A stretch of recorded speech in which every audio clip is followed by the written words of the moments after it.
They say the moment that changes your life doesn't always arrive with a warning. Sometimes it shows up disguised as a bad day, a rude stranger, a situation you think you can survive if you just keep your head down.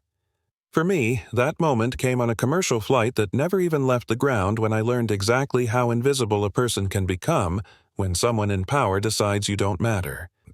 It was supposed to be simple. My younger brother and I were flying alone to surprise our dad for his birthday.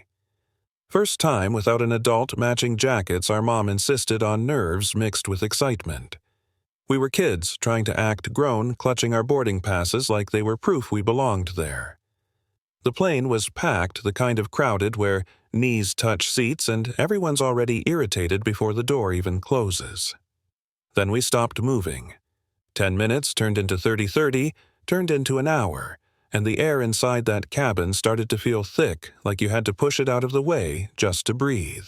At first, people joked about it. Someone laughed and said it felt like a sauna. A guy fanned himself with the safety card like it was funny, but the longer we sat there, the less funny it got. Sweat soaked through clothes, babies cried nonstop, and the heat in the back of the plane where we were stuck was brutal. My brother leaned over and whispered that his head hurt. I told him it would be okay because that's what older siblings do.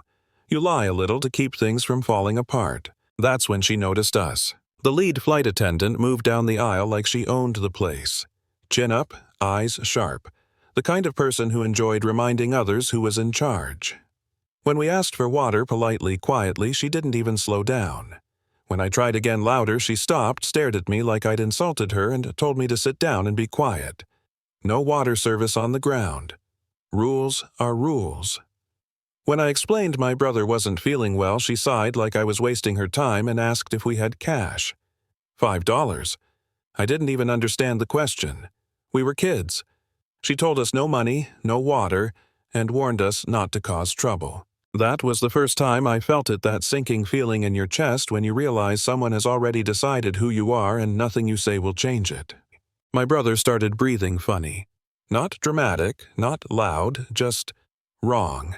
His skin went hot and dry.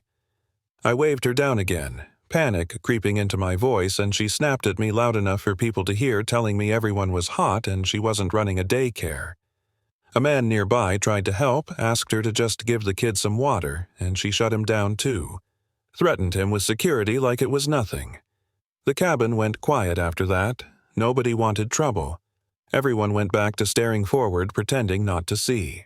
I knew something was really wrong when my brother stopped responding. I shook him. His head rolled to the side and hit the wall with a dull sound I'll never forget. I unbuckled and ran because at that point rules didn't matter anymore. I screamed that he wouldn't wake up. She stepped into my path and told me to calm down, said we were about to move. When I grabbed her arm begging, she slapped my hand away and told me not to touch her. She marched back to our row, not to help, but to prove a point. She leaned over my brother and yelled in his ear to wake up, accused him of playing games. When he didn't move, she turned to the cabin and announced it was a security issue.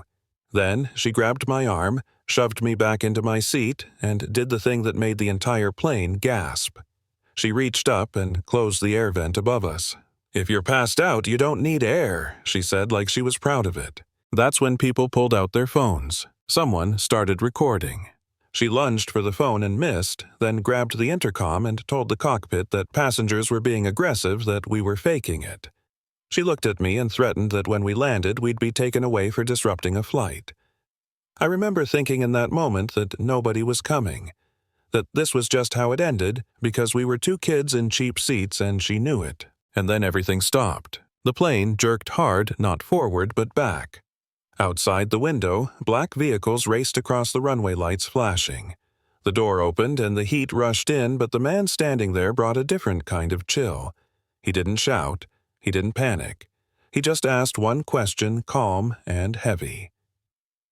"Where are my children?" I recognized his voice before I saw his face. I screamed for him. My brother wasn't breathing. He ran down the aisle, past stunned passengers, past the woman who tried to block him, and got moved aside like she didn't exist. When he reached us and saw my brother, his face changed in a way I can't describe. It was fear and fury and heartbreak all at once. Paramedics rushed in behind him, checking vitals, calling out words I didn't understand but knew were bad. Heat stroke, critical, minutes from death. She still tried to talk her way out of it, claimed we were acting, said she knew our type.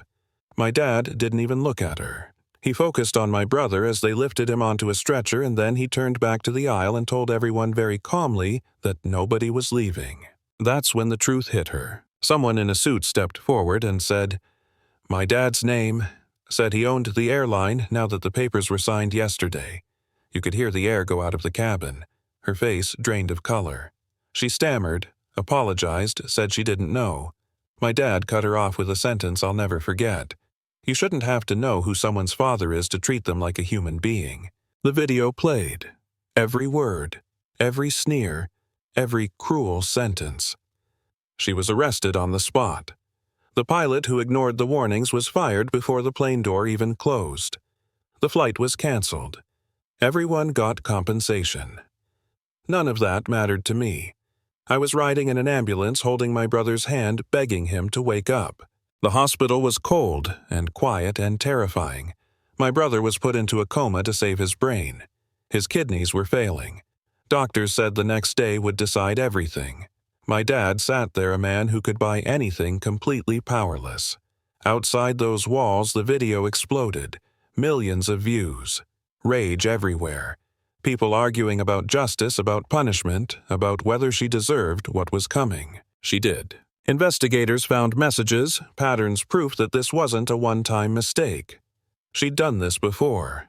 Mocked people, bet on suffering. Turned cruelty into entertainment. In court, her defense collapsed under her own words. Bail revoked. Trial set. Sentencing came fast. 20 years, no parole for most of it.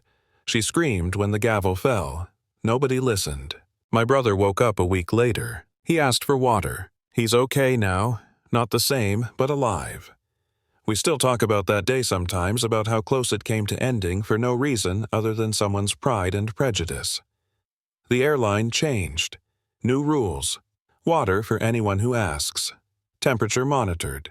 No exceptions. But the real change wasn't corporate. It was personal. I learned that silence helps abusers more than victims. That power unchecked turns small cruelty into disaster. And that you never really know who you're hurting when you decide someone doesn't matter. So, what do you think was justice served, or was the punishment too harsh? Have you ever seen someone abuse authority because they thought they could get away with it? Drop your thoughts in the comments, share your own stories, and if this hit you even a little, make sure you speak up next time, because silence is exactly what people like her count on.